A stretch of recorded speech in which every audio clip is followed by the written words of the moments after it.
Henesis Kabanatang 11. At nagsidating ang dalawang anghel sa Sodoma, nang nagtatakip silim.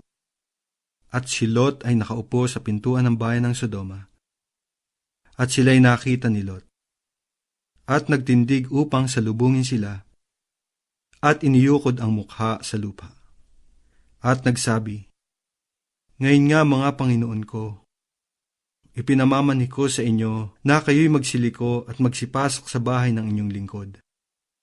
At kayo'y matira sa buong magdamag at maghugas ng inyong mga paa. At sa madaling araw ay magsibangon kayo at magpatuloy ng inyong paglakad."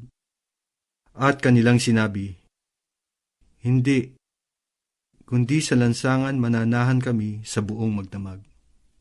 At kanyang pinakapilit sila, at sila'y nagsiliko, at nagsipasok sa kanyang bahay. At sila'y kanyang pinaghandaan, at ipinagluto ng mga tinapay na walang liwadura, at nagsikain. Datapwat bago nagsihiga, ang bahay ay kinulong ng mga tao sa bayan sa makatuwid bagay ng mga tao sa Sodoma, na mga binata at gayon din ng mga matanda ng buong bayan sa buong palibot. At kanilang tinawagan si Lot at sinabi sa kanya, "Saan na nga roon ang mga lalaking dumating sa iyo ng gabing ito? Ilabas mo sila sa amin upang kilalanin namin sila." At nilabas sila ni Lot sa pintuan at isinara ang pinto sa likuran niya. At sinabi niya, "Ipinamamanhi ko sa inyo mga kapatid ko, na huwag kayong gumawa ng ganyang kasamaan. Narito, ngayon, may dalawa akong anak na babae na hindi nakakilala ng lalaki. Ipinamamanhi ko sa inyo na sila'y aking ilalabas sa inyo at gawin ninyo sa kanila ang magalingin ninyo sa inyong paningin. Huwag lamang ninyong gawa ng anuman ang mga lalaking ito. Yamang sila'y nanga sa silong ng aking bubungan." At sinabi nila, "Umurong ka." At sinabi pa nila, "Ang taong ito'y naparito upang makipamayan, at ibig niyang maging hukom. Ngayon nga'y gagawin ka namin ng lalong masama kaysa sa kanila." At kanilang pinagtulakan ang lalaking si Lot, at nagsilapit upang sirain ang pintuan. Datapwat iniunat ng mga lalaki ang kanilang kamay, at binatak si Lot sa loob ng bahay, at kanilang sinarhan ang pintuan. At ang mga taong nanga sa pintuan ng bahay ay mga pinagbulag nila, ang muntit malaki. Ano pat sila'y nangayamot sa paghahanap ng pintuan.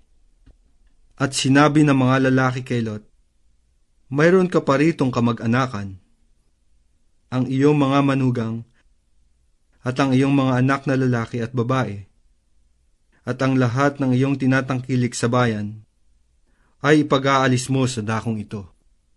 Sapagkat aming lilipulin ang dakong ito dahil sa napakalakas ang kanilang sigaw sa harap ng Panginoon. At kami ay sinugo ng Panginoon upang aming lipulin." At si Lot ay lumabas, at pinagsabihan niya ang kanyang mga manugang na nag-asawa sa kanyang mga anak na babae, at sinabi, "Magtindig kayo, magsialis kayo sa dakong ito, sapagkat gugunawin ng Panginoon ang bayan." Datapwat ang akala ng kanyang mga manugang ay nagbibiro siya. At nang umumaga ay pinagpagmadali ng mga anghel si Lot, na sinasabi, "Magbangon ka, ipagsama mo ang iyong asawa at ang iyong dalawang anak na babae na narito.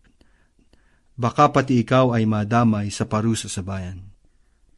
Datapwat siya'y nagluluwat, at hinawakan ng mga lalaki ang kanyang kamay, at ang kamay ng kanyang asawa, at ang kamay ng kanyang dalawang anak na babae, sa habag sa kanya ng Panginoon.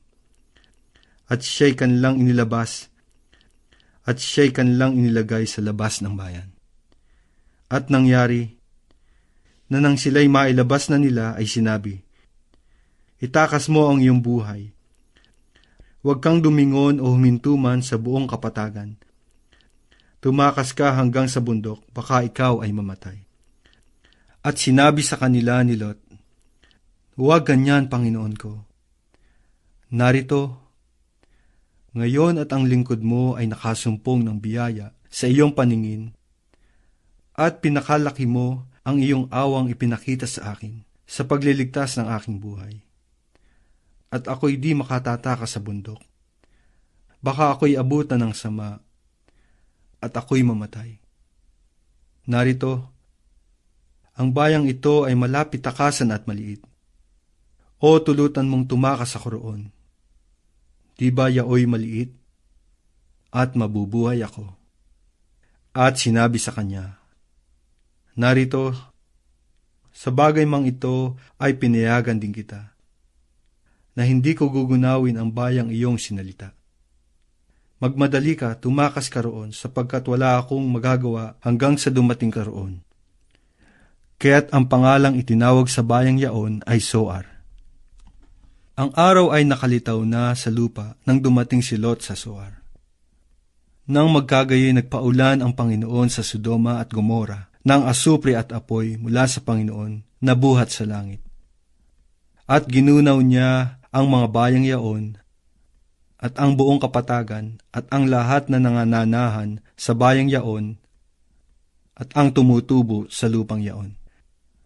Datapot ang asawa ni Lot ay lumingon sa likuran ni Lot at naging haliging asin. At si Abraham ay sumampang maaga ng kinaumagahan sa dakong kinatatayuan niya sa harap ng Panginoon. At siya'y tumingin sa dakong Sodoma at Gomora at sa buong lupain ng kapatagan at tumanaw. At narito, ang usok ng lupain ay napailang lang na parang usok ng isang hurno. At nangyari na nanggunawin ng Diyos ang mga bayan ng kapatagan, na naalala ng Diyos si Abraham, at pinalabas si Lot mula sa gitna ng pinaggunawan, nang gunawin ang mga bayan na kinatitirhan ni Lot.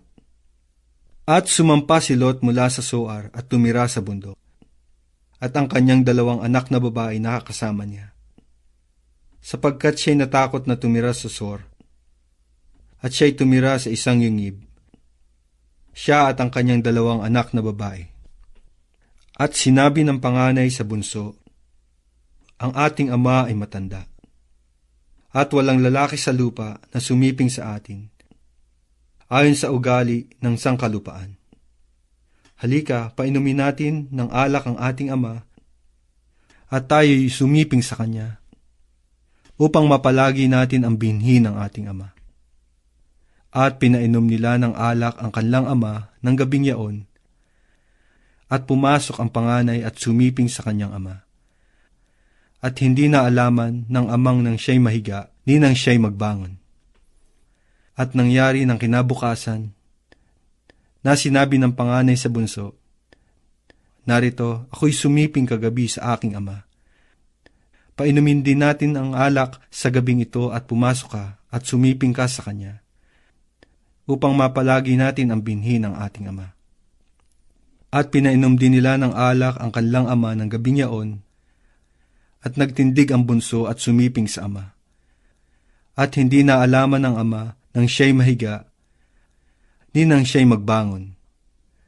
Sa ganito'y kapwa nagdanang tao ang mga anak ni Lot sa pamamagitan ng kanilang ama.